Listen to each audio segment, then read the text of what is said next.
আসসালামু আলাইকুম ওরহমতুল্লাহি ওবরাকাতুহু। আলহামদুলিল্লাহ রবিল আলমিন ওসলাত ওসালাম আল্লাহ আশরাফিল আম্বিয়াল মুরসালিন নবীনা মোহাম্মদ আলা আলিহি ও আসহাবি আজমাইন। ওবাদ, আকিদা কোর্সের যারা উপস্থিত আছে সবাইকে শুভেচ্ছা জানিয়ে শুরু করছি আজকের দার্স। আমরা গত পর্বে যেখানে শেষ করেছি আজকে বাকি অংশটুকু ধীরে ধীরে পড়বো ইনশাল্লাহ। আমরা আলোচনা করছিলাম যে আল্লাহ তাআলার উপর ঈমান কিভাবে হবে এবং ঈমানের রুবুবিয়তের উপর ঈমান, এটা নিয়ে লম্বা আলোচনা করেছি। উলুহিয়ত নিয়ে আলোচনা করেছি, আসমা সিফাত নিয়ে আলোচনা করছিলাম। আমরা কিছু দলিল দিচ্ছিলাম প্রত্যেকটি বিষয়ের উপরে। তো আমরা আসমা সিফাতের জায়গায় আমরা উলুহিয়ত রুবুবিয়ত নিয়ে আলোচনা করেছি লম্বা। আসমা সিফাতের এখন আজকে থেকে আলোচনা করব। তো আসমা সিফাতের মধ্যে আল্লাহ তাআলা তিনি কথা বলেন, আল্লাহ তাআলা তিনি কথা বলেন। এমন এক স্রষ্টা আমাদের যিনি কথা বলেন। কথা বলা তার একটি গুণ। এই গুণটি তার জন্য সাব্যস্ত করতে হবে। তো এটা এই গুণ থেকে আবার আল্লাহরে মুতাকাল্লিম বলা যাবে, কিন্তু নাম দেওয়া যাবে না। এজন্য আব্দুল মুতাকাল্লিম হবে না, নাম হবে না, কিন্তু আল্লাহকে বলা যাবে, তিনি তার সম্পর্কে ইখবার জানানো যাবে যে তিনি কথা বলেন। তো এইটা বলা যাবে, কিন্তু তার নামটা আব্দুল মুতাকাল্লিম নন, কারণ এইভাবে আসে নাই। তো তিনি কথা বলেন। আমরা ঈমান আনি ওয়া নুমিনু বিআন্নাল্লাহ ইয়াতাকাল্লাম বিমা শাআ মাতা শাআ ওয়া কাইফা শাআ। আমরা ঈমান রাখি যে আল্লাহ তাআলা কথা বলেন, যেভাবে ইচ্ছা কথা বলেন, যা ইচ্ছা কথা বলেন এবং যখন ইচ্ছা কথা বলেন। যেভাবে ইচ্ছা, যখন ইচ্ছা, যা ইচ্ছা, এটা কথা বলেন। এটা হচ্ছে আহলুস সুন্নাহ জামাতের আকীদা বিশ্বাস। এর বাইরে এই মাসালাটি, কালাম মাসালাটি অর্থাৎ কথা বলার মাসালাটি প্রথম সবচেয়ে বড় সমস্যা তৈরি করে। মুতাজিলারা এটা নিয়ে খুব বাড়াবাড়ি করে এবং শেষ পর্যন্ত তারা এই মাসালাতে পথভ্রষ্ট হয়ে যায়। এবং এই মাসালাতে পথভ্রষ্ট হয়ে গেছে প্রায় আহলুস সুন্নাহ জামাত ছাড়া প্রত্যেকটি গোষ্ঠী পথভ্রষ্ট হয়েছে। আমরা যদি সংক্ষেপে বলতে পারি মাসালাগুলি কারা কারা বলেছে, তাহলে এভাবে বলতে পারি যে মানে এই মতভেদগুলি কীরকম। আল্লাহর কালাম, আল্লাহর কথা, আমরা যেমন কথা বলি, আমরা একটা কথা বলি, যে কোনো সৃষ্টিজীব কথা বলে। আল্লাহ তাআলা আমাদের কথা বলার মতো একটা প্রাণী করে তৈরি করেছেন যে আমরা কথা বলি। রব্বুল আলামিন তিনিও কথা বলেন, তবে আমাদের মতো নয়। আমাদের কথা বলতে গেলে কী লাগে? মুখ লাগে, দাঁত লাগে, জিহ্বা লাগে, আল্লাহ জিহ্বা লাগে, মানে এসব লাগে। কিন্তু রব্বুল আলামিনের এ কথা বলা যাবে না, কীভাবে তিনি কথা বলেন এটা বলা যাবে না। তবে তিনি কথা বলেন। তো তার কথার আওয়াজ আছে, তার কথার আওয়াজ আছে, এটা বিশ্বাস করতে হবে। তার কথার আওয়াজ আছে এবং তার শব্দ আর কি, এবং তার কথা বর্ণ দিয়ে বলেন। বিভিন্ন ভাষায় তিনি কথা বলেন। তিনি সব ভাষা মানুষকে শিক্ষা দিয়েছেন, সুতরাং তিনি সব ভাষার স্রষ্টা, এটা বিশ্বাস করতে হবে। তো আল্লাহ তাআলা কথা বলেন, তার বাণীর কোনো শেষ নাই, তার বাণীর কোনো শেষ নাই, তার বাণী কোনোদিন নিঃশেষ হয়ে যাবে না।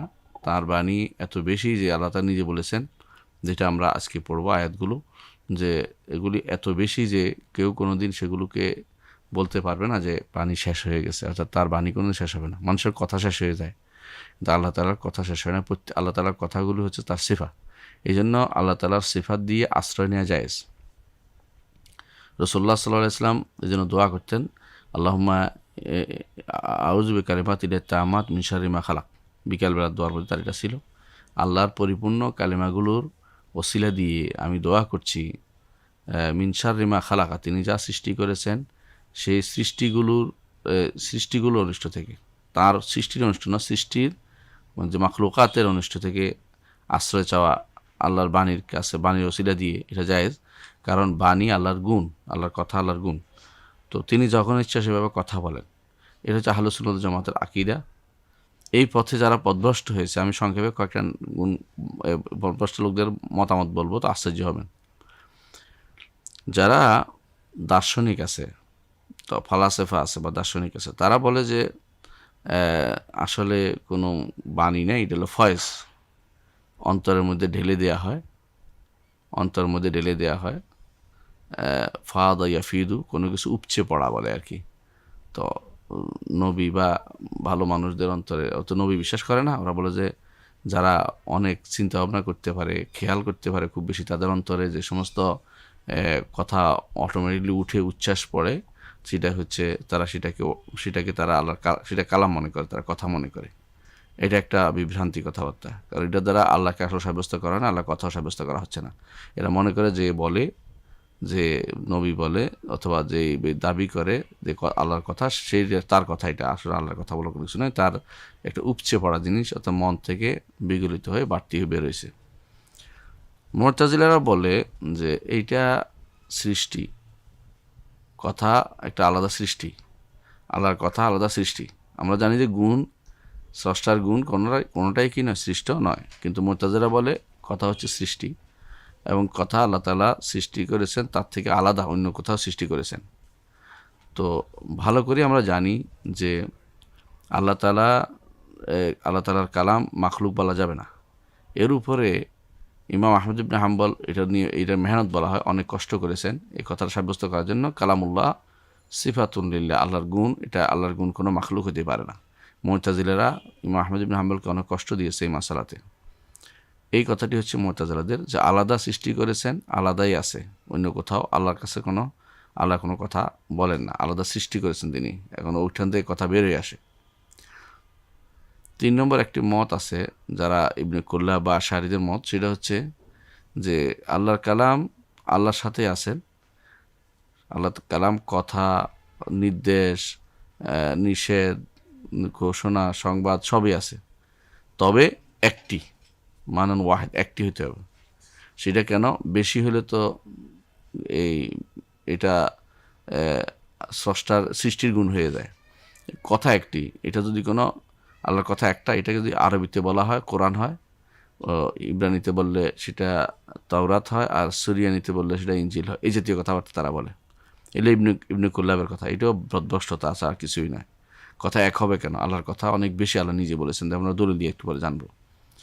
আরেক গোষ্ঠী বলেছে যে আল্লাহর কালাম হচ্ছে আগে প্রাচীন আজালি যুগে যেগুলোকে আল্লাহ জমা করে রাখছেন কোথাও, সেগুলি আল্লাহর কালাম। এগুলো কোথাও আল্লাহ জমা করে রাখছেন, এগুলি যেন ওখান থেকে এসে এসে এখন পড়তেছে, এরকম অবস্থা তাদের কাছে, যেগুলো আল্লাহ তাআলা কথা বলেন তারা বিশ্বাস করে না, বলে না। এটাও এক গোষ্ঠী বলেছেন, আহলুল কালামদের, কালাম শাস্ত্রবিদদের একটা গোষ্ঠী বলেছেন। আরেক গোষ্ঠী বলেন যে না, আল্লাহর কালাম এটা, আল্লাহ তাআলা কালামের আওয়াজ আছে, শব্দ আছে, এবং বর্ণ আছে, তবে আল্লাহ তাআলা আগে কথা বলতেন না, এখন কথা বলেন, আগে কথা বলতেন না, আগে কথা বলতেন, এখন কথা বলেন, অর্থাৎ তার সমস্ত কালামই এখন হচ্ছে, আগে কোনো কথা ছিল না। এটা হলো কারামিয়াদের কথা, এটা কারামিয়াদের কথা। আরেক গোষ্ঠী আছে যে তারা বলে যে আল্লাহ তাআলার কালাম হচ্ছে তার ইচ্ছা, তার জ্ঞান থেকে যা উচ্চারিত হয় তাই আল্লাহর কালাম, অর্থাৎ তিনি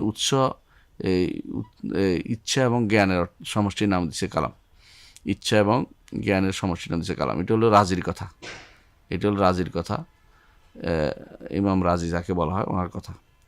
তো আরেকটা 8 নম্বর হচ্ছে যে আল্লাহর কালাম হচ্ছে, 7 নম্বর হচ্ছে আল্লাহর কালাম হচ্ছে এমন একটি কথা যেটা আল্লাহ তাআলা, যেটা নিজের আলাদা, আল্লাহর সাথে নাই, অন্য কিছুতে আল্লাহ তাআলা সৃষ্টি করেছেন। অনেকটা এটা মুতাজিলাদের কথার মতোই, যে ভিন্ন সৃষ্টি, একটা ভিন্ন সৃষ্টির নাম, নাউজুবিল্লাহ। এটা হচ্ছে আবু মনসুর মাতুরিদির কথা, যে দেশে যারা মাতুরিদি মতবাদে বিশ্বাসী তাদের মূল নেতার মত হচ্ছে এটা। আর 8ম মত হচ্ছে যে আল্লাহ তাআলা কালাম হচ্ছে যা নিজে আল কাদিম আল কায়েম বিদ্যাত, নিজের উপর নিজে, সত্তার উপর যেটা আছে, নিজের সত্তার উপর আছে, এবং যেটা অন্যের কাছে সৃষ্টি করেন, অন্যের উপরে সৃষ্টি করেন, দুইটা মিলে সম্মিলিতভাবে সেটা রয়েছে, আল্লাহর কাছেও আছে, বাইরেও আছে, সৃষ্টি করেন, এরকম। 9ম মত হচ্ছে যে আল্লাহ তাআলা যখন ইচ্ছা তখন কথা বলেন, যেভাবে ইচ্ছা সেভাবে কথা বলেন, এবং যা ইচ্ছা তা কথা বলেন। সেটা হচ্ছে আহলে সুন্নাত ওয়াল জামাতের আকীদা। তাহলে আহলে সুন্নাত ওয়াল জামাত আকীদার এই শুদ্ধ, এখানে মনে করতে হবে, অন্য সবগুলো হচ্ছে ভুল ভ্রান্তি। তো এই জন্য একজন ইমানদার বিশ্বাস করবে, অনুমিনু বিআন্নাল্লাহ ইয়াতাকাল্লামু বিমা শাআ মাতা শাআ কাইফা শাআ, আল্লাহ তাআলা কথা বলেন যেভাবে ইচ্ছা, যখন ইচ্ছা, যা ইচ্ছা। ওয়া কাল্লামাল্লাহু, দলিল হচ্ছে ওয়া কাল্লামাল্লাহু মূসা তাকলিমা, আল্লাহ তাআলা মূসার সাথে কথা বলেছেন যথাযথভাবে। তো মূসার সাথে আল্লাহ তাআলা যে কথা বলেছেন, এই কথা বলার আল্লাহ তাআলা কথা বলেছেন, মুসা তো আর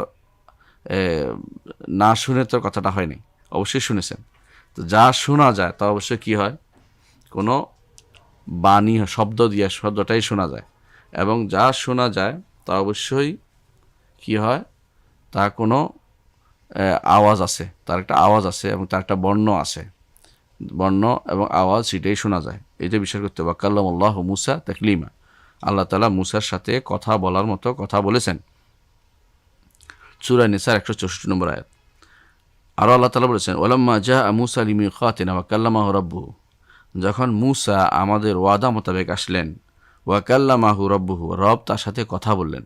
তাহলে কথা বলেন, আল্লাহ তাআলা কথা বলেন। সূরা আরাফের 143 নম্বর আয়াত।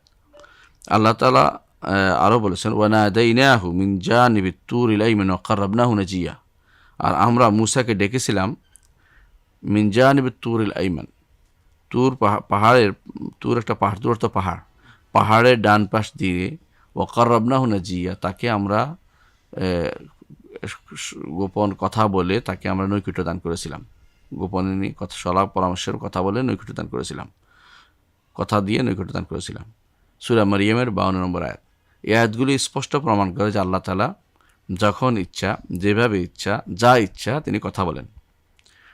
আরও আমরা ইমান আনি, ওয়ানুমিনু বিআন্নাহু, আরও ইমান আনি যে বিআন্নাহু, যে কুল লাউ কানাল বাহরু মিদাদান লিকালিমাতি রাব্বি লানাফাদাল বাহরু ক্বাবলা আন তানফাদা কালিমাতু রাব্বি, আল্লাহর বাণীর যে এত বেশি, আল্লাহর বাণী যে এত বেশি, সেগুলো লেখার জন্য যদি 7 সমুদ্র কালি হয়ে যায়, তাহলে সেগুলো লেখে শেষ হবে না, সমুদ্র পুড়িয়ে যাবে সে কালি।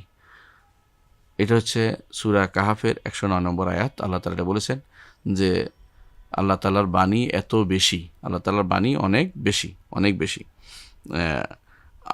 আরও বলেছেন আল্লাহ তাআলা, ওয়ালাউ আন্না মা ফিল আরদি মিন শাজারাতিন আকলামুন, জমিনের বুকে যত গাছ আছে তা যদি কলম হয়, ওয়াল বাহরু ইয়ামুদ্দুহু মিন বাদি সাবআতি আবহুর, আর সমুদ্র যদি কোনো ইয়ামুদ্দুহু, সমুদ্র যদি কোনো কালি হিসাবে সেটাকে সাপ্লাই দেয়, মিন বাদি, তারপরে সাবআতি আবহুর, আরও 7 সমুদ্র, মা নাফিদাত কালিমাতুল্লাহ, আল্লাহ তাআলার কালিমা কখনো নিঃশেষ হয়ে যাবে না, অর্থাৎ আল্লাহ তাআলার কালিমা লিখে শেষ করতে পারবে না।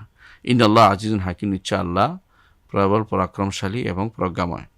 সূরা লোকমানের 27 নম্বর আয়াতে আল্লাহ তাআলা সেটা বলেছেন।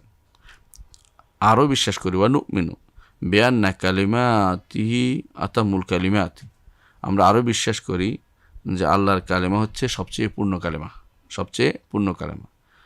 পূর্ণ কালেমা বুঝছেন কিনা, মানে আমরা কথা বললে কিছু বলি, কিছু বলতে পারি না, বুঝাইতে পারি না। কোনো কথার পরিপূর্ণ কথা বুঝাইতে গেলে আরও ঘুরিয়ে ফিরিয়ে অনেকক্ষণ সময় নষ্ট করতে হয়, এবং অনেক কথা অনেকের মুখ দিয়ে বের হয় না। অনেক ভাষাতে অনেক শব্দ নাই, অনেক উচ্চারণ নাই। যেমন বাংলা ভাষায় দোয়াদ নাই, দোয়াদ নাই, যেমন আরবি ভাষায় ঠ নাই, এরকম। তো এক এক ভাষায় এক একটা বৈশিষ্ট্য আছে, কারো একটু কমতি আছে, কিন্তু আল্লাহর কালেমা সব দিক দিয়ে পরিপূর্ণ। সেটা শব্দগত যেমন পরিপূর্ণ, অর্থের দিক থেকেও পরিপূর্ণ, এবং এটা ইনসাফপূর্ণ ফিল আহকাম, আল আদলু ফিল আহকাম, সিদকান ফিল আখবার ও আদলান ফিল আহকাম, কথা আল্লাহ তাআলা যে সংবাদ দিয়েছেন তাতে তিনি সত্য বলেছেন, ও আদলান ফিল আহকাম, এবং যে সমস্ত হুকুম দিয়েছেন তা ইনসাফপূর্ণ, এটাই কথা। ও হাসানান ফিল হাদিস, এবং কথার মধ্যে তা সুন্দর, কথার মধ্যে তা সুন্দর। আল্লাহ তাআলার বাণী 3টে গুণ বলেছেন যে তার গুণে কীভাবে পরিপূর্ণ। সিদকান ফিল আখবার, যে সমস্ত খবর দিয়েছেন তা সত্য। যেমন তিনি খবর দিয়েছেন যে কবরে ফেরাউনকে সকাল বিকাল জাহান্নামের উপর, জাহান্নামে তাকে আগুনে, তাকে জাহান্নামের আগুন তার কবরে প্রেরণ করা হয়, সেখানে তাকে জ্বালাচ্ছে, এটা সত্য। এবং তিনি যে সমস্ত সংবাদ দিয়েছেন, যা দিয়েছেন, কোরআনে কারীম আল্লাহ তাআলা ইকতারাবাতিস সাআতু ওয়ানশাক্কাল কামার, আল্লাহ বলেছেন চাঁদ ফেটে গেছে, কিয়ামত নিকটবর্তী হয়েছে, এটা হলো সত্য, সত্য খবর। ও আদলান ফিল আহকাম, যে সমস্ত বিধিবিধান দিয়েছেন তা ইনসাফপূর্ণ। সন্তানকে 2 ভাগ দিয়েছেন, ছেলেকে মেয়েকে 1 ভাগ দিয়েছেন, এটা ইনসাফপূর্ণ, কারণ তার দায়িত্ব বেশি এবং সে খরচ করে, আর মেয়েরা জমা করে। দুটোর পার্থক্য আছে, স্বামী থেকেও সে পায় এবং স্বামী হিসাবে দিতে হয়, আবার মাকেও তো ছেলে লালন পালন করতে হয়। তো ছেলের সব দিক থেকে ছেলের দায়িত্ব বেশি হিসাবে আল্লাহ তাআলা ডবল দিয়েছেন। এটা হচ্ছে আদলান ফিল আহকাম, বিধিবিধানে ইনসাফপূর্ণ, বিধিবিধানে ইনসাফপূর্ণ, এটা বিশ্বাস করি। ওয়া হাসানান ফিল হাদিস, কথার মধ্যে সবচেয়ে উত্তম কথা। আল্লাহ বলেছেন আল্লাহু নাজ্জালা আহসান হাদিস, আল্লাহ তাআলা নাজিল করেছেন সবচেয়ে উত্তম কালেমা, উত্তম কথা নাজিল করেছেন। সুতরাং আল্লাহ তাআলার কালেমার মধ্যে 3টি গুণ অবশ্যই থাকবে। এর হচ্ছে আদলান ফিল আহকাম, ওয়া সিদকান ফিল আখবার, ও হাসানান ফিল হাদিস। এই 3টি গুণ, এগুলি হচ্ছে আল্লাহ তাআলার বাণীর বিশেষ বৈশিষ্ট্য। আল্লাহর বাণীর বিশেষ বৈশিষ্ট্য। আল্লাহ তাআলা বলছেন ওয়াতাম্মাত কালিমাতু রাব্বিকা সিদকান ওয়া আদলা, আল্লাহ তাআলার বাণী পূর্ণ হয়েছে সত্য এবং ন্যায়পরায়ণতার সাথে। সত্য হয়েছে কী হিসাবে? যা সংবাদ দিয়েছেন তা সত্য, যেমন আগেকার নবী রাসূলদের কী কী ঘটনা ঘটছে তা সত্য বলেছেন যা। আর আদল হচ্ছে তার ইনসাফ, তার শরীয়ত সম্পূর্ণরূপে ইনসাফপূর্ণ। আর যদি কেউ সুন্দর শুনতে চায় তাহলে আল্লাহর কোরআন শুনলে তার অন্তর বিগলিত হবে। এই জন্য হাসানান ফিল হাদিস, এবং সেটা থেকে যা পড়া হবে তার সার ভালো লাগবে, এবং যেটা সবচেয়ে উত্তম কথা হচ্ছে আল্লাহর বাণী। এই জন্য আমরা যখন খুতবায় দাঁড়াই তখন বলি ইন্না আহসানুল হাদিসে কিতাবুল্লাহ, আসদাকাল হাদিসে কিতাবুল্লাহ, আমরা বলতে থাকি এটা। কেন? কারণ এটা হচ্ছে এই আয়াতের মর্মার্থ, যেখানে আল্লাহ তাআলা বলেছেন ওয়াতাম্মাত কালিমাতু রাব্বিকা সিদকান ওয়া আদলা, আল্লাহ তাআলার বাণী পরিপূর্ণ হয়েছে সত্য এবং ইনসাফ সহ। হ্যাঁ, তারপর আল্লাহ তাআলা বলেছেন কথাদের সুন্দরের দলিল হচ্ছে আল্লাহ তাআলা বলেছেন ওয়ামান আসদাকু মিনাল্লাহি হাদিসা, আল্লাহ থেকে উত্তম কথা বলবে কি, উত্তম কথাবার্তা আর কে বলতে পারে? অর্থাৎ আল্লাহর কথা অত্যন্ত সুন্দর, আল্লাহর কথা অত্যন্ত সুন্দর। এই জন্য অনেক মানুষ আছে যারা, আপনারা জানেন যে কোরআন পড়লে তার ভালো লাগে, শুনতেও ভালো লাগে অনেকের কাছে, এবং তার পড়ার একটা আলাদা টান আছে, সুন্দর আছে। অনেক সময় যারা মানসিক রুগী, তারা অনেকেই কোরআন শুনে কিন্তু তার মধ্যে ভালো লাগে এবং তার অবস্থা ভালো হয়ে যায়। তাহলে এটা প্রমাণ করে যে কালেমা হাসানান ফিল হাদিস, সে কথাতেও উত্তম। এটা হচ্ছে আল্লাহর কালাম, আল্লাহর কথা। আল্লাহর কথার একটা অংশ হচ্ছে আল্লাহর কালাম। আল্লাহর কথা যে কালামুল্লাহ কাদিম, আল্লাহ তাআলার কথা কাদিম, অর্থাৎ আগে তিনি সর্বপ্রাচীন, এই গুণে গুণান্বিত, কিন্তু তিনি যখন ইচ্ছা তখন কথা বলেন। এটা তো হচ্ছে এটা বলা হাদিস আহাদ ফিল নূর, কাদিমান নূর হাদিসুল আহাদ বলা, এটাকে কাদিমান নূর হাদিসুল আহাদ। এটার ধরন, এই শ্রেণীটা আল্লাহ তাআলা কথা বলার এই গুণটি অনেক প্রাচীন, কিন্তু তিনি যখন ইচ্ছা তখন কথা বলেন। এই সময় যখন কথা বলেন সেটা নতুন কথা বলেছেন। এই জন্য আল্লাহ তাআলা কোরআনে কারীম বলেছেন মা ইয়াতিহিম মির রাব্বিহিম মুহদাসিন, অর্থাৎ মুহদাসিন বলা হচ্ছে ওখানে যে নতুন করে যাই আসে আল্লাহর কাছ থেকে নতুন করে আসে। এর অর্থ হচ্ছে তিনি যখন কথা বলেন ওই সময়ে তার এই কথাটি নতুন, কিন্তু আগেও তিনি কথা বলার গড়ে গুণান্বিত, এটা বিশ্বাস করতে হবে। এখন প্রশ্ন হচ্ছে আল্লাহর কোরআন কি কোনটার ভিতরে?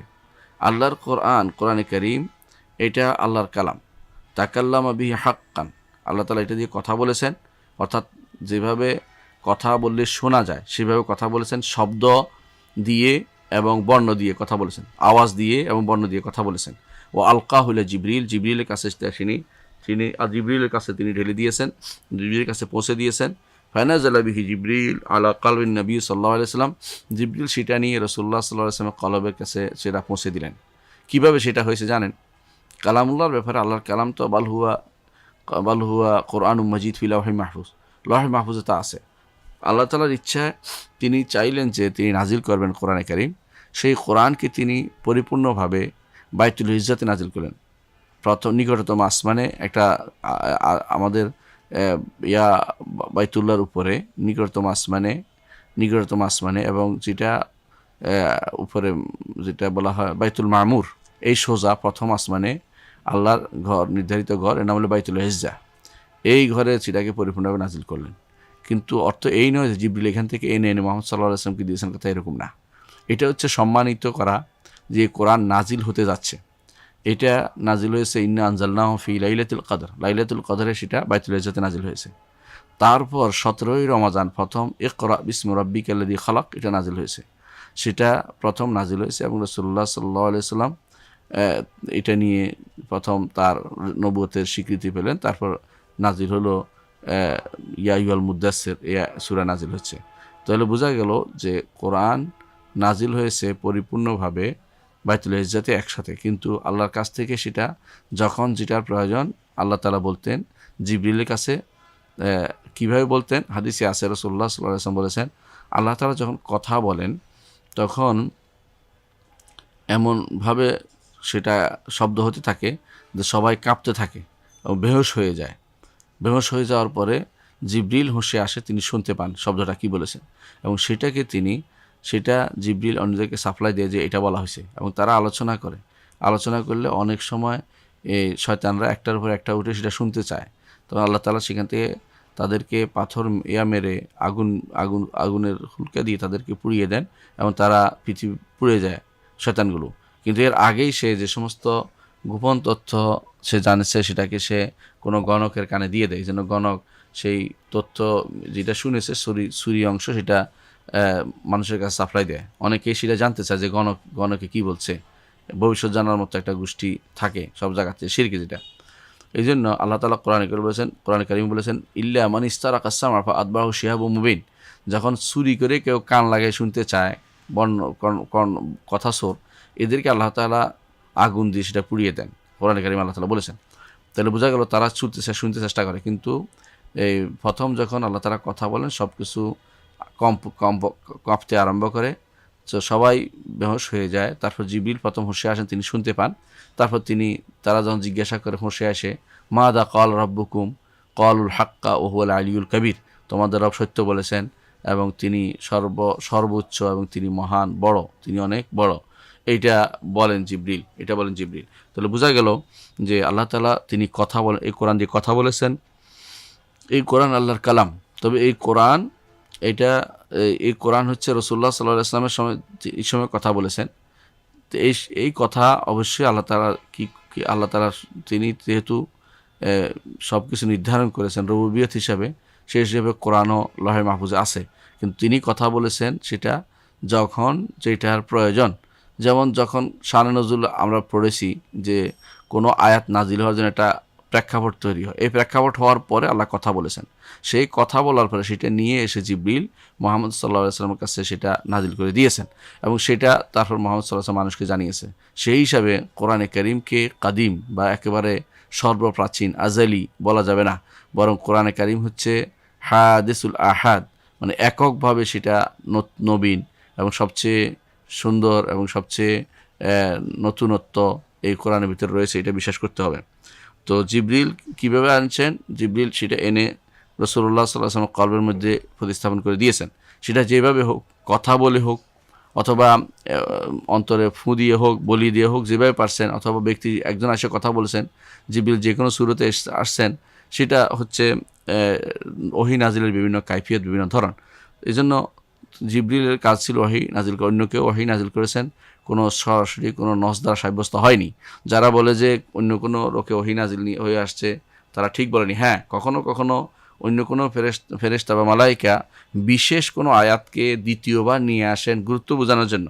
প্রথম একবার নাজিল হয়েছে, দ্বিতীয়বার আবার আসছে, সেটার গুরুত্ব বোঝানোর জন্য এরকম বর্ণনা পাওয়া যায়। কিন্তু সমস্ত ওয়াহি জিবরিল আমিন তিনি নিয়ে আসতেন। আল্লাহ তাআলা কোরআনে কারীম বলছেন, কুল নাজ্জালাহু রূহুল কুদুসি, বলুন এই কিতাব নাজিল করেছে রূহুল কুদুস, অর্থাৎ জিবরিল, পবিত্র আত্মা। অর্থাৎ জিবরিল কেন পবিত্র আত্মা? তার মধ্যে কোনো গুনাহ নেই, তাদের কোনো গুনাহ নেই। রূহুল কুদুস মির রব্বিকা, আপনার রবের পক্ষ থেকে নাজিল করেছে, বিল হক, যথাযথভাবে, সত্যভাবে। অর্থাৎ এখানে মাঝখানে কোনো কিছু ঢুকে পড়ে নাই, অর্থাৎ বাইরে কেউ সেখানে কোনো কিছু ঢুকাইতে পারে নাই, বরং অবিল হক আনজালনাহু, আল্লাহ নাজিল করেছে যথাযথভাবে, সন্দেহ করার কিছু নেই।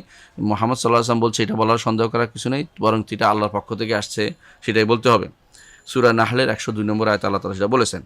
তারপর আল্লাহ তাআলা আরও বলেছেন, ওয়া ইন্নাহু লাতানজিলু রাব্বিল আলামিন, এই কোরআন হচ্ছে রব্বুল আলামিনের পক্ষ থেকে নাজিল করা। নাজালা বির রূহুল আমিন, যা নাজিল হয়েছে, যা নিয়ে রূহে আমিন জিবরিল যা নিয়ে নাজিল হয়েছে, আলা কলবিকা, তিনি আপনার অন্তর উপর সেটা নাজিল করেছেন, লিতাকুনা মিনাল মুনজিরিন, যাতে আপনি ভীতি প্রদর্শনকারীদের অন্তর্ভুক্ত হতে পারেন, বিলিসানি আরবি মুবিন, সুস্পষ্ট আরবি ভাষায়। সূরা শুআরার 192 থেকে 195 নম্বর আয়াতে আল্লাহ সেটা বলেছেন। তাহলে আমরা বুঝতে পারলাম যে আল্লাহর কালাম সম্পর্কে আল্লাহ তাআলার বাণী সম্পর্কে একটা ধারণা আমরা পেয়ে গেলাম। সেটা কি? কোরআন আল্লাহর বাণী। ঠিক তেমনিভাবে হাদিসে কুদসিগুলো আল্লাহর বাণী। কোরআন এবং হাদিসে কুদসির মধ্যে পার্থক্য হচ্ছে দুইটা। এক নম্বর পার্থক্য হচ্ছে কোরআনে কারীম মুআজ্জিজ, অর্থাৎ অপারগ করে দেয়। কেউ এরকম কোনো বাণী আনতে পারবে না।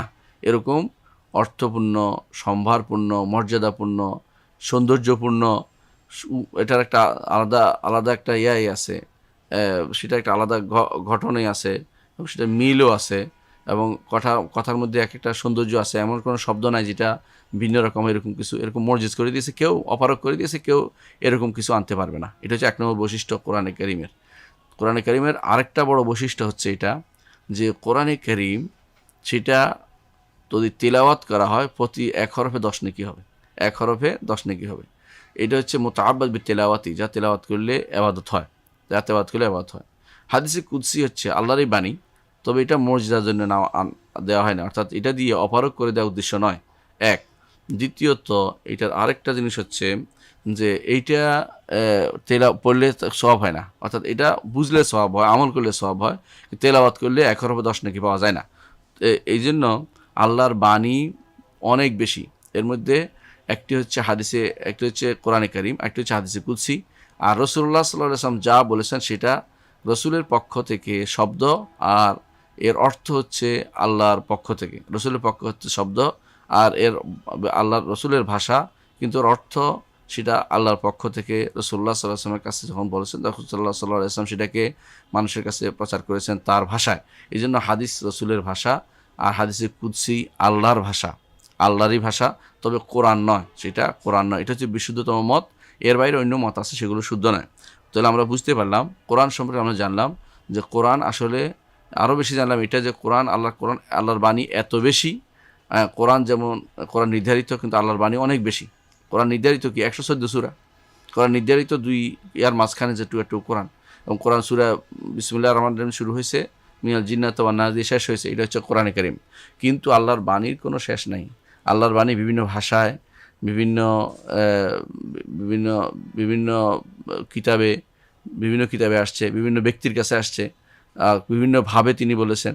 কিন্তু কোরআনে কারীম মুহাম্মদ রাসূলুল্লাহ সাল্লাল্লাহু আলাইহি ওয়াসাল্লাম নাজিল হয়েছে সুস্পষ্ট আরবি ভাষায়, এবং সেটা অপারগ করে দিয়েছে, এবং সেটা অন্যকে এরকম আনতে অপারগ করে দিয়েছে। অনুরূপভাবে সেটা পড়লেই সওয়াব হয় 1 হরফে 10 নেকি করে। এটা আলাদা একটা বৈশিষ্ট্য। কিন্তু এর বাইরে তার অনেক কালাম আছে, অনেক বাণী আছে, যেগুলো আল্লাহ আমাদেরকে কারোকে জানিয়েছেন, অর্থাৎ নবী রাসূলদেরকে, আর কাউকে তিনি জানাননি। কারো সম্পর্কে তিনি বলেছেন, রসুলকে জানিয়েছেন, রসুল তার ভাষায় সেটা ব্যক্ত করেছেন।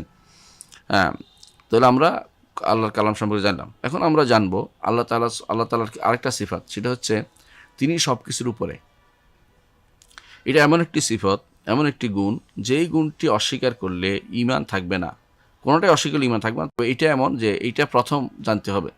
এই জন্য ইমাম আল মাকদিসি রহমতুল্লাহ আলাই, তিনি আব্দুল গনি আল মাকদিসি রহমতুল্লাহ আলাই, তিনি একটা কিতাব লিখেছেন, নাম দিয়েছেন আকিদাতুল হাফেজ আব্দুল গনি রহমতুল্লাহ আলাই।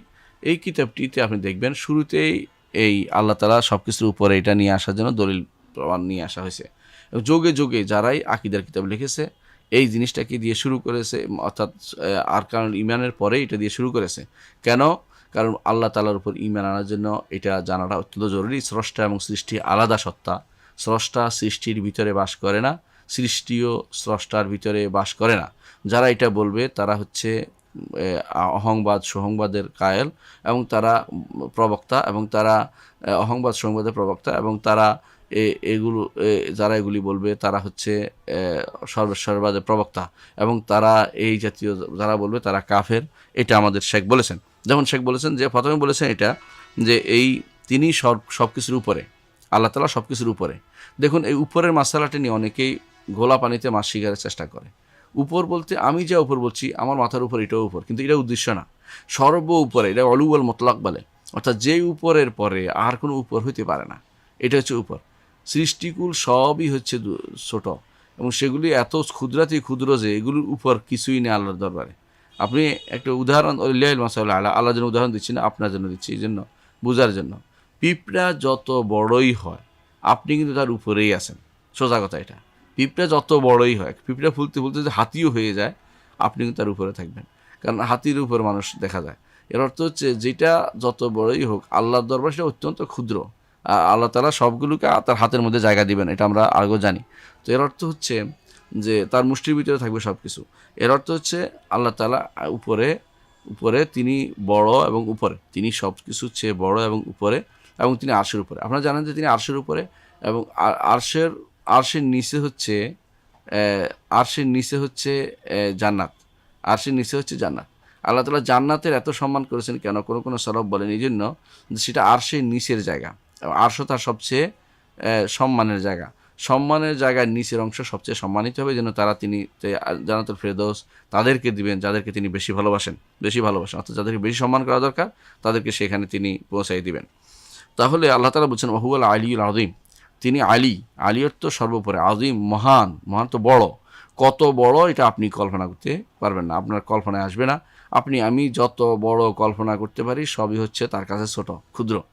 7 আসমান 7 জমি তার হাতের মুঠোতে জায়গা হয়, হাতের মুঠোর ভিতরে জায়গা হয় সবগুলো, হ্যাঁ।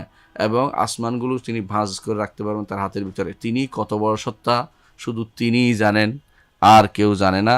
তার আরশ কত বড় তিনি শুধুমাত্র, আর কেউ জানে না। তার কুরসির বর্ণনা দিয়েছেন রাসূলুল্লাহ সাল্লাল্লাহু আলাইহি ওয়াসাল্লাম, যে আরশের সামনে ফেলে রাখা একটা জায়গা, একটা ভূমি, যে একটা জায়গা যেটা আর আল্লাহ তাআলার পায়ে রাখার স্থান, তাহলে ওয়াহুয়াল আলী আল আযীম, তিনি সর্বোপরে এবং তিনি সবচেয়ে বড়। এবং আল্লাহ তাআলা আরও বলেছেন তিনি যে উপরে, তিনি অন্য আয়াতে বলতেছেন ওয়াহুয়াল কাহিরু ফাওকা ইবাদিহি, তিনি কাহের, তিনি দাপুটে সব কিছুকে দাপট দিয়ে পদানত করে রাখেন। ফাওকা ইবাদিহি, সব বান্দাদের উপরে তিনি। ওয়াহুয়াল হাকিমুল কাবির, তিনি হ্যাকমতওয়ালা এবং সব কিছুর খবর তিনি রাখেন, তিনি প্রজ্ঞাময় এবং সব কিছুর খবর তিনি রাখেন। তাহলে আমরা আল্লাহ তাআলার উলুকে স্বীকার করলাম যে তিনি সব কিছুর উপরে, এটা আমরা ঈমান আনলাম। এখন আমরা আল্লাহ তাআলা তিনি উপরে এবং আরশের উপরে দুটো ভিন্ন জিনিস। কেন? উপরে থাকা তার সিফা জাতিয়া, সত্তাগত গুণ এটা, কারণ নিচে থাকা কোনো স্রষ্টার গুণ হতে পারে না। ইমাম আবু হানিফা রাহিমাহুল্লাহ এই জন্য বলছেন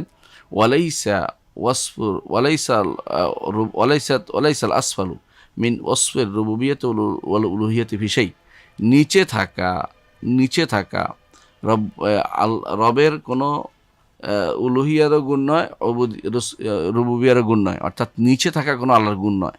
আল্লাহর গুণ হচ্ছে উপরে থাকা, এটা হচ্ছে জাতি, সত্তাগত তার গুণ, তিনি সত্তাগত উপরে। এখন আমরা চিন্তা করতেছি যে একটা ফেইলি গুণ আছে, সেটাই কি? তিনি বলেছেন উপরে তো আছেন, তবে কোথায় উপরটা কি? সেটা হচ্ছে আরশের উপরে। এবং তিনি বলেছেন যে সুম্মাস্তাওয়া আল আরশ, তারপর তিনি আরশের উপর উঠেছেন। এর অর্থ হচ্ছে তিনি আরশের উপর ওঠাটা হচ্ছে তার একটা কাজ, এই কাজটাকে বলে সিফা ফেইলিয়া। যদি একটা মানুষ একটা কাজ করলে, যেমন ধরেন আপনি লিখতে পারেন, এটা হচ্ছে আপনার একটা সত্তাগত গুণ। আপনি লিখেছেন, এটা হচ্ছে আপনার কর্মগত গুণ। তাহলে পার্থক্য বুঝতে পারছেন? তো আল্লাহ তাআলা তিনি উপরে আছেন, এটা তার সত্তাগত গুণ। তিনি আরশের উপরে উঠেছেন, এটা তার কর্মগত গুণ। তাহলে তিনি আল্লাহ তাআলা বলছেন কোরআনে কারিমে যে খালাকাস সামাওয়াতি ওয়াল আরদা, আমরা ঈমান আনি যে আল্লাহ তাআলা আসমান এবং জমিন সৃষ্টি করেছেন ফি সিত্তাতি আইয়ামিন, 6 দিনে। সুম্মাস্তাওয়া আলা আরশ, তারপর তিনি আরশের উপর উঠেছেন। ইউদাব্বির, আমরা সমস্ত সব কিছু নির্দেশ বা সব কিছু কর্মকাণ্ড, তিনি যাবতীয় কর্মকাণ্ড তিনি পরিচালনা করেন। তাহলে দেখতে পাচ্ছি 6 দিনে তিনি আসমান এবং জমিন সৃষ্টি করেছেন। 6 দিন কেন লাগালেন? বান্দাকে শিক্ষা দেওয়ার জন্য, যে ধীরস্থিরভাবে মন স্থির করে কাজ করতে হবে। যে কোনো জিনিস তিনি ইচ্ছা করলে কুন কোয়ার সাথে সাথে হয়ে যেত, কিন্তু সেটা না করে তিনি 6 দিনে সৃষ্টি করেছেন। কীভাবে 6 দিনে সৃষ্টি করেছেন? বিভিন্ন বর্ণনায় আসছে যে পানি এবং ডাঙ্গা 2 দিনে ঠিক করেছেন, গাছগাছালা এগুলি সবে যে 6 দিনে তিনি জমিনকে সৃষ্টি করেছেন, আসমান জমিন সৃষ্টি করেছেন। তারপর তিনি আরশের উপর উঠেছেন। সূরা ইউনূসের 3 নম্বর আয়াতে, সূরা হুদে, বিভিন্ন সূরাতে সেটা আসছে সুমাস্তাওয়া আল আরশ। আল্লাহর আরশের উপর উঠা, মনে রাখবেন, আমাদের কারো উপরে ওঠার মতো নয়। কারণ তিনি যেরকম তার গুণও সেরকম। কোনো ব্যক্তি আল্লাহর জন্য নিজের মতো গুণ সাব্যস্ত করে সে পথভ্রষ্ট। এই জন্য কেউ যেন কখনো এটা মনে না করে যে আল্লাহ তাআলা, আমি যেরকম উপরে উঠি, কোনো বিল্ডিংয়ের উপর উঠি, অথবা কোনো চেয়ারের উপর বসি, অথবা কোনো খাট পালঙের উপর উঠে এরকমভাবে উঠছেন, এটা মনে করা জায়েজ নেই। বরং যেভাবে তিনি ইচ্ছা তিনি ব্যতীত, সেভাবে তিনি উঠেছেন, তিনি ব্যতীত কেউ এর ধরন সম্পর্কে মোটেই জানে না, এর ধরন সম্পর্কে মোটেই জানে না। ওয়ানুমিনু, আমরা আরও ইমান রাখি বিআন্নাহু তাআলা মা খালকিহি, এইটা ইমান রাখি যে আরশের উপর থাকার সাথে সাথে একই সাথে মানুষের একই আরেকটি গুণ আমরা স্বীকার করি, মাইয়া বলা হয় এটাকে, মানুষের সাথে আছেন। কীভাবে মানুষের সাথে আছেন এটা আমরা ওই দিন আলোচনা করেছিলাম, আবারও বলছি। সেটা হচ্ছে তিনি মানুষের সাথে থাকেন দুইভাবে। সমস্ত মানুষের সাথে তিনি দেখছেন এবং জানছেন। এলেম এবং দেখা, দুইটা দিয়ে, দেখা এবং জানার মাঝখানে মাঝে তিনি মানুষের সাথে আছেন। তিনি কোথাও আরশের উপরে, জানেন কেন? দেখছেন এবং জানছেন। আমরা উদাহরণ দেই, আল্লাহর জন্য উদাহরণ না, আপনার জন্য উদাহরণ। আল্লাহর জন্য উদাহরণ দেওয়া জায়েজ নেই। তো আপনি যখন একটা পিঁপড়াকে দেখবেন, তো পিঁপড়া কোন দিকে যাচ্ছে আপনি দেখতে পাচ্ছেন, পিঁপড়া কি করতেছে আপনি পিঁপড়া সম্পর্কে আপনি জানেন, দেখে এইভাবে যাবে, ওইদিকে যাচ্ছে জানছেন। কিন্তু এর অর্থ এই নয় যে আপনি পিঁপড়ার সাথে লেগে আছেন। পিঁপড়া যা করছে এই জন্য এটা বলে মা কুমার, তো তোমার দেখছি, আমি জানছি, এটা উদ্দেশ্য সব মানুষের জন্য। আর ইমানদার নেককার বান্দাদের জন্য সাথে থাকার অর্থ হচ্ছে সাহায্য করা। দেখছে, জানছে, আর অতিরিক্ত হচ্ছে সাহায্য করতেছে। এইভাবে ইমান রাখতে হবে যে তিনি আরশের উপর থেকেও বান্দার অবস্থা জানেন, তিনি বান্দার অবস্থা পরিচালনা করেন, ফকিরদের রিজিক দেন, যাদের অন্তর ভগ্ন হৃদয় আছে তাদের ভগ্ন হৃদয়ে জোড়া দিয়ে দেন, এবং যাকে ইচ্ছে তাকে রাজত্ব দেন, যার থেকে তিনি রাজত্ব ছিনিয়ে নেন, যাকে ইচ্ছে সম্মান করেন, যাকে ইচ্ছে তিনি অপমানিত করেন তার কল্যাণকর হাত দিয়ে। ওহু আলা কুল্লি শাইইন কাদির, সব কিছু করতে তিনি সক্ষম। আর যেই ব্যক্তি এই তার গুণ যে তিনি আরশের উপর থেকেও দুনিয়ার সব কিছু সম্পর্কে তিনি জানেন এবং মানুষের সাথে আছেন, এই সাথে থাকার অর্থ কিছু বলেছি, জ্ঞানে এবং দেখায়, দুইটা তিনি সাথে আছেন। যার এরকম অবস্থা, কানা মা হাকিকাতান, তিনি আল্লাহ মানুষের সাথে ও সৃষ্টির সাথেও আছেন, আর তিনি আরশের উপরেও বাস্তবে আছেন। বাস্তবে তিনি সৃষ্টির সাথে, বাস্তবে তিনি আরশের উপরে, বাস্তবে তিনি সৃষ্টি, বাস্তবে তিনি আরশের উপরে, এটা বিশ্বাস করতে হবে।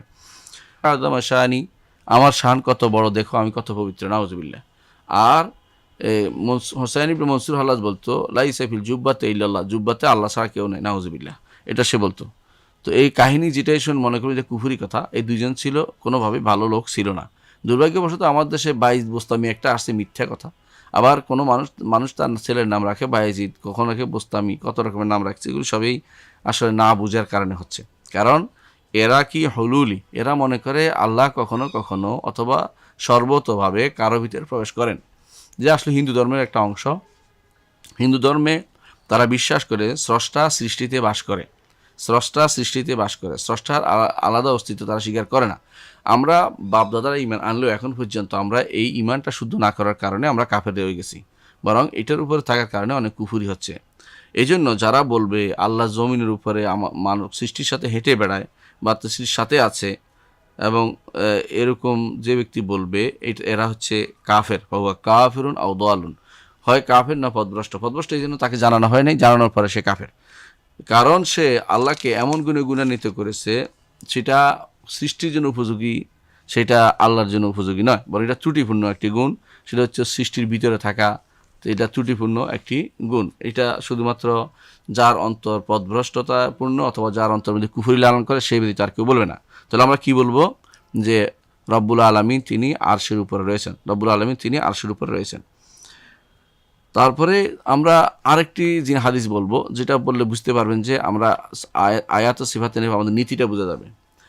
আল্লাহ তাআলা বলেছেন কোরআনে কারিমে যে তিনি আরশের উপর উঠেছেন, কিন্তু হাদিসে রাসূলুল্লাহ সাল্লাল্লাহু আলাইহি ওয়াসাল্লাম বলছেন আল্লাহ তাআলা প্রতি রাতে প্রথম আসমানে নেমে আসেন।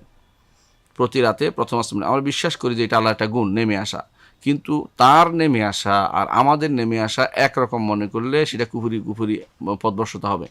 তার নেমে আসা, তিনি যেরকম চান সেরকম তিনি নেমে আসেন, যখন চান সেভাবে নেমে আসেন, আর যেভাবে ইচ্ছা সেভাবে নেমে আসেন, এবং তিনি এসে ডাকতেও থাকেন।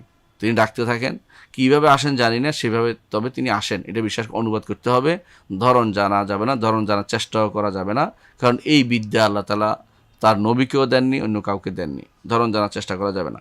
এই জন্য আমরা ঈমান রাখি আল্লাহ তাআলা যে আমাদের জানিয়েছেন যে এটার উপরে যে আল্লাহ তাআলা প্রতি রাত্রে নিকটতম আসমানে নেমে আসেন, এবং যখন রাতের 3 ভাগের 1 ভাগ শেষ হয়, বাকি থাকে শুধু 3/1 তখন তিনি বলতে থাকেন মাইয়াদউনি, কে আমাকে ডাকবে, আস্তাজিব লাহু, আমি তার ডাকে সাড়া দেব, ওয়ামাই ইয়াসআলুনি ফাউতিয়াহ, যে এমন কে আছে আমার কাছে চাইবে আমি তাকে দিব, ওয়ামাই ইয়াস্তাগফিরুনি ফাগফির লাহু, এমন কে আছে আমার কাছে ক্ষমা চাইবে আমি তাকে ক্ষমা করে দিব।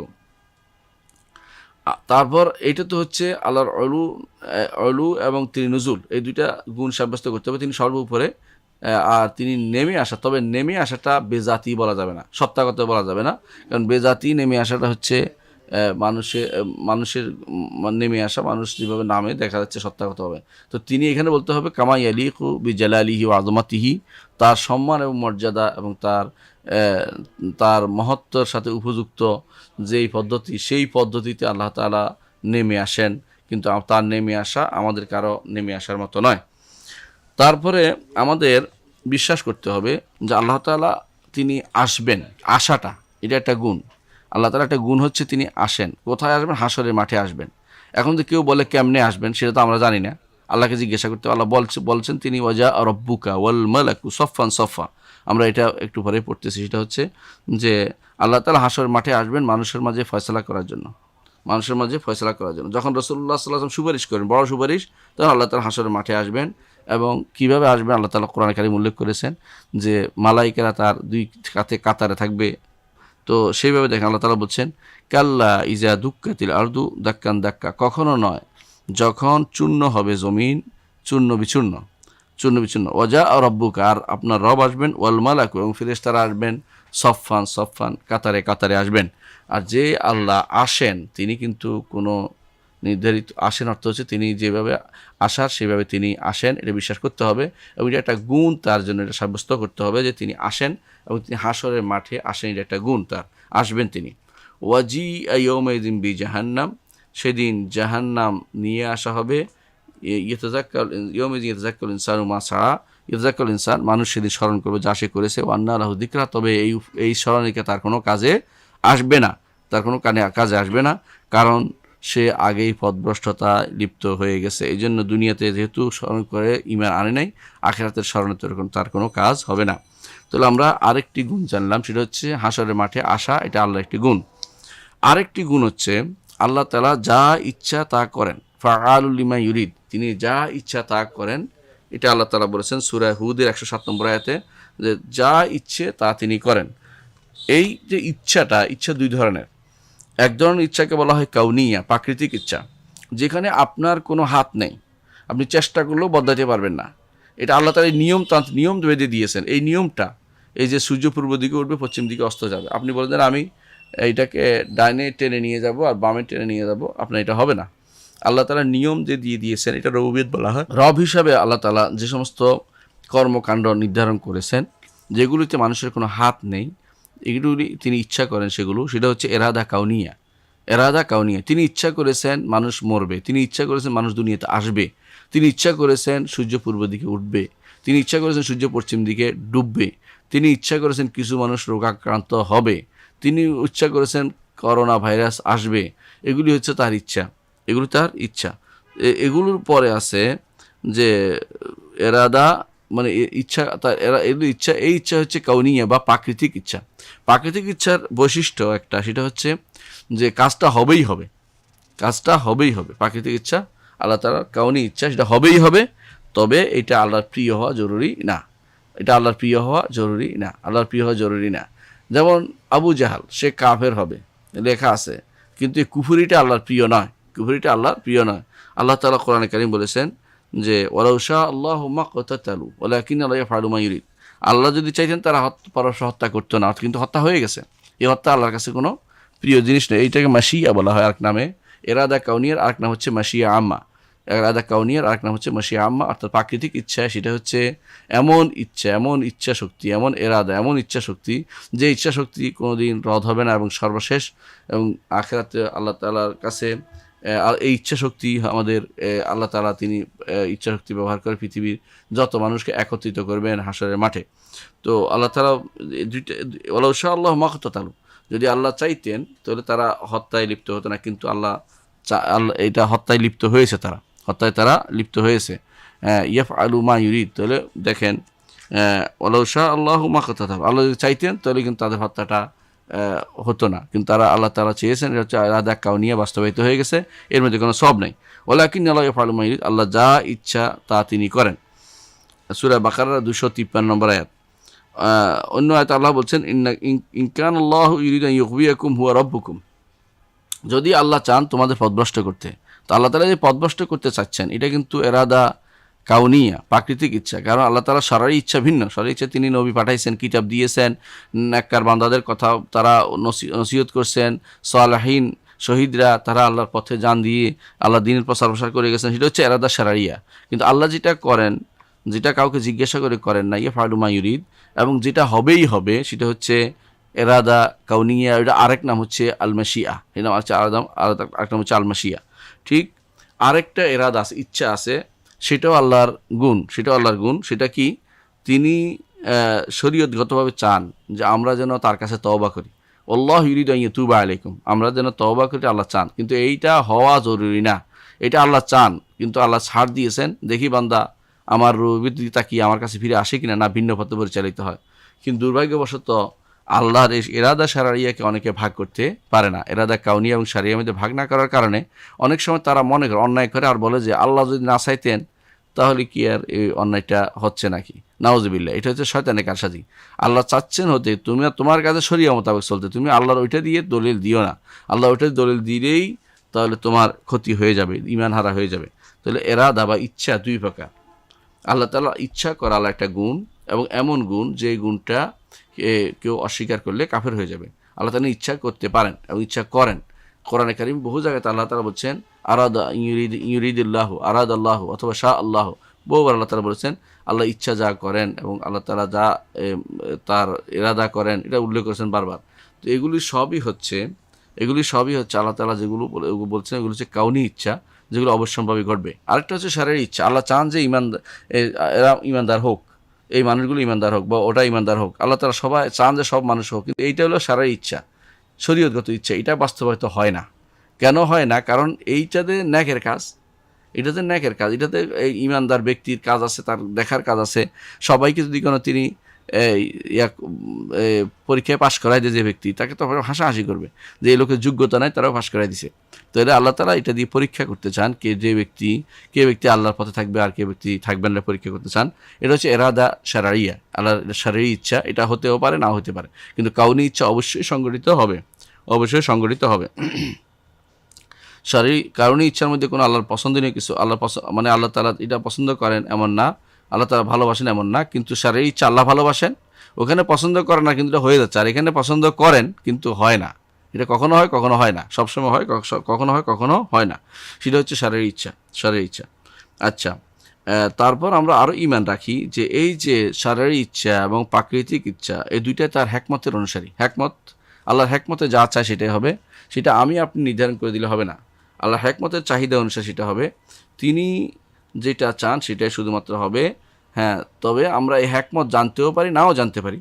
আমরা এই হেকমত জানার জন্য সেই জ্ঞানী হইলে জানতে পারবো, জ্ঞানী না হলে জানতে পারবো না। বরং বিশ্বাস করতে হবে যে আল্লাহ তাআলা যাই করেছেন তিনি হেকমতের সাথে সেটা করেছেন।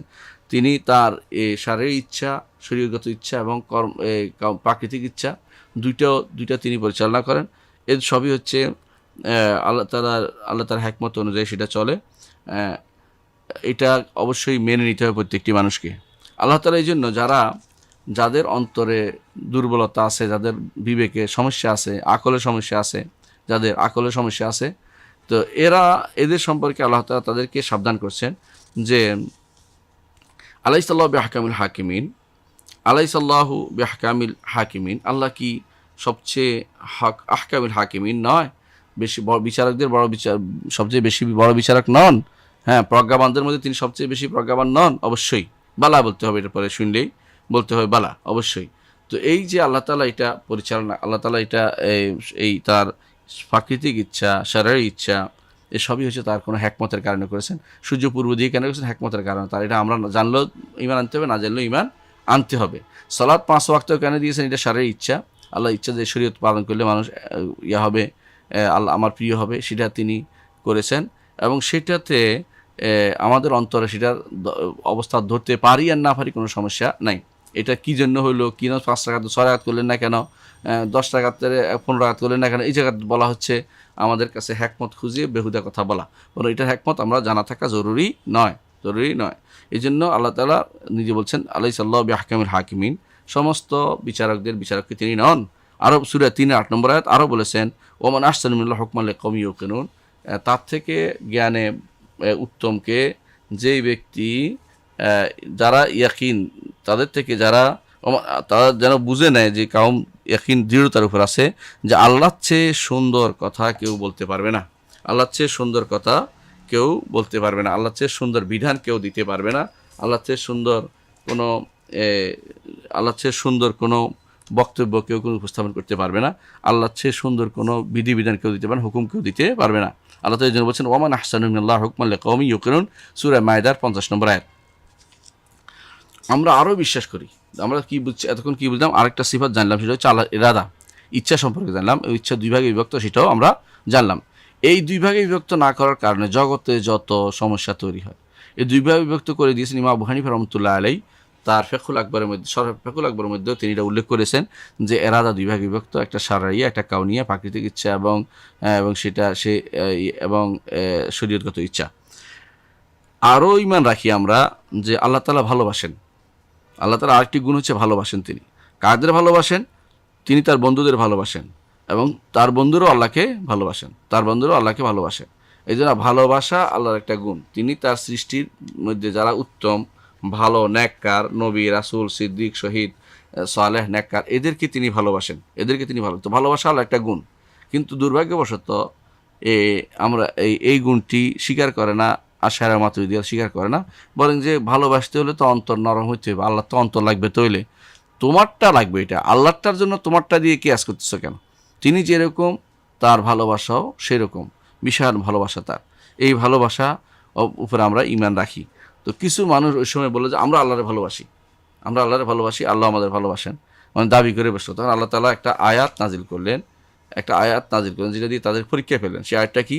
আল্লাহ তাআলা বলছেন কুল ইন কুনতুম তুহিব্বুনাল্লাহ ফাত্তাবিউনি, বলুন যদি তোমরা সত্যি সত্যি আল্লাহকে ভালোবেসে থাকো তাহলে আমার অনুসরণ করো। আর যত বেশি অনুসরণের আপনি পরাকাষ্ঠা দেখাতে পারবেন, রাসূলের অনুকরণের পরাকাষ্ঠা দেখাতে পারবেন এবং সবচেয়ে বেশি সেখানে আপনি প্রমাণ দিতে পারবেন যে আসলে আপনি কথা নয়, দাবি নয়, এটা বাস্তবে সত্য, সেটা দেখাতে পারবেন, ততই ইউহিব্বুকুমুল্লাহ, আল্লাহ তোমাদের ভালোবাসবেন, আল্লাহ তোমাদের ভালোবাসবেন। সূরা আলে ইমরানের 31 নম্বর আয়াতে আল্লাহ সেটা বলেছেন। অনুরূপ আল্লাহ তাআলা বলছেন ফাসাউফা ইয়াতিল্লাহু বিকওমিন ইউহিব্বুহুম ওয়া ইউহিব্বুনাহু, হে ঈমানদারগণ যদি তোমরা রাসূলের সাহায্য না করো তাহলে আল্লাহ তাআলা এমন এক জাতি নিয়ে আসবেন যারা তাদেরকে আল্লাহ তাআলা তাদেরকে ভালোবাসবেন, তারাও আল্লাহকে ভালোবাসবেন, আল্লাহকে ভালোবাসবেন। তাহলে এটাও স্বীকার করতে হবে যে আল্লাহ তাআলা তিনি ঈমানদারদের ভালোবাসেন।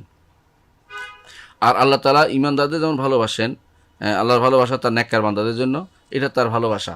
তো এই ভালোবাসাটা আল্লাহর একটা গুণ, যেই গুণটা আমাদের ভালোবাসার মতো নয়। আমাদের ভালোবাসা আমরা পরিণাম জানি না, এবং আমরা ভালোবাসার সময় আমরা আবেগ আপ্লুত হয়ে যাই। আমাদের ভালোবাসা অনেক সময় ক্ষতিকর দিকও আছে, কিন্তু আল্লাহর ভালোবাসা সম্পূর্ণ অনন্য, সেটা অন্য কারো সৃষ্টির কারো ভালোবাসার মতো নয়। তবে সেটা কি প্রভাব আল্লাহ বলেছেন যে তিনি এই ভালোবাসার কারণে আল্লাহ তাদেরকে ভালোবাসেন এবং অনুসরণ করেন আল্লাহ তাদেরকে ভালোবাসবেন। আল্লাহ তাআলা কোরআনে কারীমে বলেছেন যে যারা সবর করে তাদেরকে তিনি ভালোবাসেন। আল্লাহ তাআলা বলছেন ওয়াল্লাহু ইউহিব্বুস সাবিরিন, যারা সবর করে তাদেরকে তিনি ভালোবাসেন। আল্লাহ তাআলা সূরা আলে ইমরান 147 নম্বর আয়াতে আল্লাহ তাআলা আরও বলছেন ওয়া আকসিতু ইন্নাল্লাহা ইউহিব্বুল মুকসিতিন, যারা ন্যায়পরায়ণ ইনসাফকার তাদেরকে আল্লাহ তাআলা ভালোবাসেন। তাহলে ওয়া আহসিনু ইন্নাল্লাহা ইউহিব্বুল মুহসিনিন, যারা ইহসান করে তাদেরকে আল্লাহ তাআলা ভালোবাসেন। তো আল্লাহর বান্দাদের মধ্যে যাদেরকে তিনি বেশি ভালোবাসেন তারা হচ্ছেন মুহসিনরা এবং মুত্তাকিরা, নেককাররা, আল্লাহর জন্য সাহায্যকারীরা, সবরকারীরা এবং আল্লাহর জন্য একে অপরকে ভালোবাসে যারা, তাদের ভালোবাসা আল্লাহর জন্য ওয়াজিব হয়ে গেছে। তারা আল্লাহ তাআলা সেই ভালোবাসা আল্লাহ একটা গুণ, ভালোবাসা একটা আল্লাহর গুণ, এবং তিনি বিশেষভাবে যে ভালোবাসা দেন সেটা হচ্ছে নেককার বান্দাদের তিনি বিশেষ ভালোবাসা দেন। কাফেরদের জন্য তার কোনো ভালোবাসা নাই, এই কাফেরদেরকে তিনি ঘৃণা করেন, সেটাও আল্লাহর একটা গুণ, কিন্তু দুর্ভাগ্যবশত এই গুণটি স্বীকার করে না আশারা এবং মাতুরিদি ফেরকার লোকেরা, স্বীকার করে না যে আল্লাহকে ভালোবাসা গুণটা স্বীকার করে না, এবং ঘৃণা করার বিষয়টা তিনি ঘৃণা করেন না। এই ক্রোধ বা ঘৃণা আল্লাহ একটা গুণ হতে পারে, এটা তারা স্বীকার করে না। কিন্তু আমরা বলি যে আল্লাহ তাআলা ক্রোধান্বিত হন। হাদিসে আছে ইন্নাল্লাহা গাদিবা ইয়াগদাব, কত আছে তার হাদিসের মধ্যে শেষ নাই। আল্লাহ তাআলা রাগ করেন, কখন কোনো অন্যায় দেখলে, কোনো এটা হলে ওইটা হলে আল্লাহ রাগ করেন। ঠিক ভালোবাসেন আল্লাহ তাআলা। তাহলে ভালোবাসাটা হচ্ছে ইমানদারদের জন্য, খাঁটি লোকদের জন্য। আর আল্লাহ তাআলা রাগটা, কোষা, এটা হচ্ছে তারা আল্লাহ তাআলার অবাধ্য বান্দা তাদের জন্য। তো আল্লাহ তাআলা দুটোই আল্লাহর গুণ বলে আমরা স্বীকৃতি দেই। অনুরূপভাবে আমরা আরও স্বীকৃতি দেই আল্লাহ তাআলা তার শরীয়তের মধ্যে যা আমল হোক, কথা হোক, কাজ হোক, এগুলো যদি কেউ করে, শরীয়ত হিসেবে দিয়েছেন, এগুলো যদি করে আল্লাহ তাআলা তাদের পছন্দ করেন। আল্লাহ তাআলা কাকে পছন্দ করেন? যখন এটা পছন্দ করেন কখন? যখন কেউ আল্লাহর কথা, কাজ, আল্লাহ যা যা বলেছেন করতে, যা যা বলেছেন বলতে, সবগুলি যে ব্যক্তি করবে আল্লাহ তাআলা তাকে পছন্দ করেন। এবং যেই ব্যক্তি আল্লাহ তাআলার শরীয়ত হিসেবে যা আসছে কথা এবং কাজ, সেটা মানবে না এবং সেটা মানে না বা অপছন্দ করে, সেই ব্যক্তিকে আল্লাহ অপছন্দ করেন, কারণ সে কাফের। এই জন্য আল্লাহ তাআলা বলছেন ইনতাকফুরু ফা ইন্নাল্লাহা গানিয়্যুন আনকুম, যদি তোমরা কুফরি করো তাহলে আল্লাহ তাআলা তোমাদের থেকে অমুখাপেক্ষী। ওয়ালা ইয়ারদা লিইবাদিল কুফর, তিনি বান্দাদের কুফরিতে কখনো সন্তুষ্ট নন। বান্দারা কুফরিতে তিনি সন্তুষ্ট হতে পারেন না, করবেন না। ওয়া ইন তাশকুরু ইয়ারদাহু লাকুম, আর তোমরা যে কোনো শুকরগুজার হও আল্লাহ তাআলা তোমাদের উপর সন্তুষ্ট হবেন। অর্থাৎ ইমানদারের উপর আল্লাহ সন্তুষ্ট হবেন, কাফেরের উপর আল্লাহ সন্তুষ্ট নয়। ওয়ালা ইয়ারদা লিইবাদিল কুফর, সূরা জুমারের 7 নম্বর আয়াত। অনুরূপভাবে আল্লাহ তাআলা বলছেন ওয়ালাকিন কারিহাল্লাহু বিআতাহুম, আল্লাহ তাআলা অপছন্দ করেছেন তাদের বের হওয়াটা। ফাসাব্বাতাহুম, তাদেরকে সেখানে বসাই রেখেছেন। ওয়াকিলা কউদু মাল কায়দিন, তাদের বলা হলো যে বসে যাও, বসা যারা থাকে তাদের সাথে তোমরাও বসে যাও, তো বসে থাকো, তোমরা বের হয়ে তোমরা যেও না। তাহলে বোঝা গেল আল্লাহ তাআলা অপছন্দ করেন, ভালোবাসেন যেমন অপছন্দ করেন। ইমানদারদের ভালোবাসেন, কাফেরদের অপছন্দ করেন। এই দুটি গুণে অস্বীকার করে যারা আশায়েরা আছে, মুতাজিলা আছে, আমাদের দেশে বিভিন্ন যারা এই আছে, কোরআন আয়াত বলছে আল্লাহ তাআলা এটা আছে, তারা বলছে আমরা বেশি জানি। আল্লাহ তাআলা থেকে তারা বেশি জানে? আল্লাহ তাআলা নিজের সম্পর্কে আল্লাহ তাআলা যা বলেছেন, তারা কি আল্লাহ সম্পর্কে আল্লাহ নিজের থেকে বেশি জানে? এটা মিথ্যা কথা। সুতরাং বুঝতে হবে যে আল্লাহ তাআলার এই দুটি গুণ সাব্যস্ত করতে হবে। একটি হচ্ছে মহাব্বা, ভালোবাসা, একটি হচ্ছে কারাহিয়া বা পছন্দ করা। অনুরূপভাবে আমরা ঈমান রাখি যে আল্লাহ তাআলা ঈমানদার, নেককার বান্দা, নেক এবং ভালো আমল করেছে তাদেরকে আল্লাহ তাআলা ভালোবাসেন। আল্লাহ তাআলা বলছেন রাদিয়াল্লাহু আনহুম ওয়া রাদু আনহু, আল্লাহ তাআলা তাদের উপর সন্তুষ্ট হয়েছেন, তারাও আল্লাহর সন্তুষ্ট। যালিকা লিমান খাশিয়া রাব্বা, এটা ওই ব্যক্তির জন্য যে ব্যক্তি আল্লাহর খাশিয়াত তার মধ্যে আছে। তো আল্লাহর খাশিয়াত থাকলে আল্লাহ তাআলা তার উপরে সন্তুষ্ট হবেন, তারাও আল্লাহর উপরে সন্তুষ্ট হবেন। এটা হচ্ছে হুব্বু মুতাবাদিল, একে অপরের প্রতি ভালোবাসা, সেটা হবে। এবং সেটা আল্লাহর একটা গুণ, ভালোবাসাটা, এটা প্রমাণ করা হলো কোরআন আয়াত দিয়ে, সূরা বাইয়িনার 8 নম্বর আয়াত সর্বশেষ আমরা সেটা আলোচনা করেছি। আরও আমরা বিশ্বাস করি, আমরা আরও বিশ্বাস করি বিআন্নাল্লাহ ইয়াগদাব, আল্লাহ তাআলা রাগ করেন, ক্রোধান্বিত হন। আলামা ইস্তাহাকুল গাদাব, ওই ব্যক্তির উপরে যে ব্যক্তি যার উপর ক্রোধ পড়াটা অনুমোদিত। সেটা কি? আল্লাহ তাআলা বলেছেন দলিল আয-যান্নিনা বিল্লাহি যান্নাস সাউ, সূরা নাহলের 106 নম্বর আয়াত। অনুমানকারীরা যারা আল্লাহ সম্পর্কে খারাপ অনুমান করে, খারাপ ধারণা করে, আল্লাহ তাআলা তাদের উপর রাগ করেন। আল্লাহ তাআলা রাগ করে কি বলেন? আলাইহিম দাইরাতুস সাউ, যত খারাপির দোষ ত্রুটি, যত খারাপির যত খারাপ প্রতিফল সব তোমার উপর পতিত হবে। আলাইহিম, তাদের উপর পতিত হবে, কারণ তারা আল্লাহ সম্পর্কে খারাপ ধারণা পোষণ করে। আল্লাহ তাআলা খারাপ ধারণা পোষণ করলে আল্লাহ তাআলা ক্রোধান্বিত হন। এরপর আল্লাহ বলছেন ওয়াগাদিবাল্লাহু আলাইহিম, আল্লাহ তাদের উপর ক্রোধান্বিত হয়েছেন। সূরা ফাতহের 6 নম্বর আয়াত। সূরা নাহল 106 নম্বর আয়াত আল্লাহ তাআলা বলছেন ওয়ালাকিন শারাহাল্লাহু সাদরান ওয়ালাকিন শারাহা বিল কুফরি সাদরান, কিন্তু যেই ব্যক্তি অন্তরের মধ্যে কুফরে লালন করতেছে, ফাআলাইহিম, তাদের উপরে যে বা যারা অন্তরে কুফরি লালন করবে তাদের উপরে আল্লাহর গজব পড়বে। ওয়ালাহুম আযাবুন আযীম, তাদের জন্য রয়েছে মহাশাস্তি। তারপরে আমরা আরও বিশ্বাস করি বিআন্না লিল্লাহি তাআলা ওয়াজহান, আল্লাহর চেহারা আছে। হ্যাঁ, মওসুফান বিল জালাল ওয়াল ইকরাম, যেই চেহারা সম্মান এবং মর্যাদা দ্বারা গুণান্বিত। আল্লাহর চেহারার মধ্যে আল্লাহ তাআলা যখনই উল্লেখ করেছেন জুল জালাল ওয়াল ইকরাম, ওয়াজহু রাব্বিকা জিল জালাল ওয়াল ইকরাম, অথবা তিনি যখন উল্লেখ করেছেন সেটা সম্মানের সাথে উল্লেখ করেছেন, অর্থাৎ তার চেহারা সবচেয়ে সম্মানিত জায়গা। মানুষের মধ্যে যেমন তার চেহারা সম্মানের জায়গা, সেটাকে এই জন্য সম্মানের সাথে আমরা উল্লেখ করি যে আল্লাহ তাআলার চেহারা রয়েছে। কিন্তু এরা আল্লাহ তাআলার আশারি, মাতুরিদি এবং মুতাজিলা এবং কোনো ফেরকাই আল্লাহ তাআলার চেহারা সাব্যস্ত করে না। এটা হচ্ছে আহলুস সুন্নাহ ওয়াল জামাতের বৈশিষ্ট্য, আল্লাহ তাআলা চেহারা সাব্যস্ত করেন। তবে বলেও তার চেহারা আমাদের কারো চেহারা এইভাবে বলা যাবে না, তার মতো তিনি যেরকম তার চেহারাও সেরকম। আমরা কোনোটাই দেখিনি, যখন দেখব তখন ইমান বিল গায়েবের জায়গা থেকে আমরা সরে যাব, তো ইমান বিল শাহাদা হয়ে যাবে। দর্শকবৃন্দ, আমরা অনেক দূর আসছি কিন্তু আমরা আসলে আগাইতে পারিনি। আমরা যতটুকু আসছি অতটুকুর মধ্যে আজকে আমরা সীমাবদ্ধ থাকি। ইনশাল্লাহ আগামী ক্লাসে বাকিটা আমরা পড়বো। ইনশাল্লাহ আমরা আকিদার মূল জায়গাটা পারলে বাকি এরপরে আস্তে আস্তে দ্রুত পড়ে যাবো, ইনশাল্লাহ আসতে পারবো না। তো আল্লাহ তাআলা আপনাদেরকে সুস্থ রাখুন, সুন্দর রাখুন এবং রাখুন শান্তিতে। আসসালামু আলাইকুম রহমতুল্লাহি ওয়া বারাকাতুহু।